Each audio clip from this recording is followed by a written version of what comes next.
In this video, I'm going to show one of the methods I use to install a mainspring in a mainspring barrel without using a mainspring winder.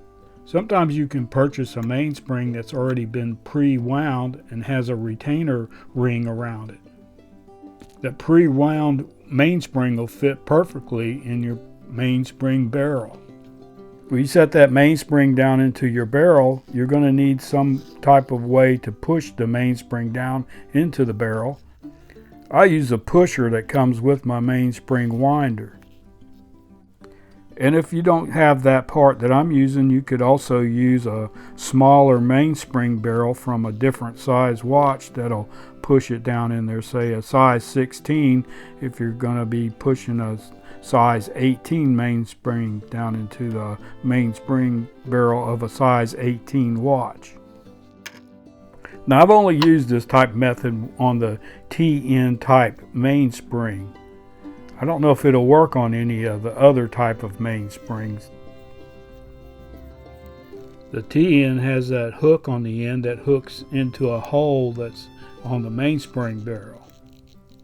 That hook on the end is what keeps the mainspring from slipping in the barrel when you wind your watch.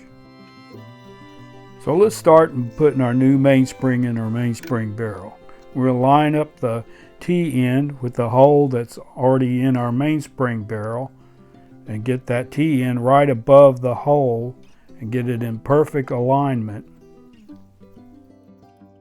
Well, once we have everything aligned like we want it, we just take our pushing tool and push the mainspring into the barrel. What you're doing is pushing that mainspring out of that holding ring into the barrel. Just apply firm pressure and it should pop right out. If you like these videos, go to my home channel page. The videos are organized into topics and subjects you may be interested in. And also hit that subscribe button and like this video.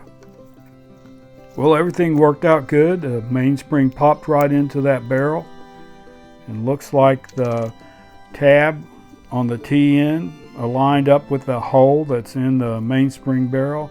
Sometimes if the tab is off a little bit on the T-end, you can push it towards the hole with a screwdriver and it'll slide over and you can work it in that way if you miss that hole.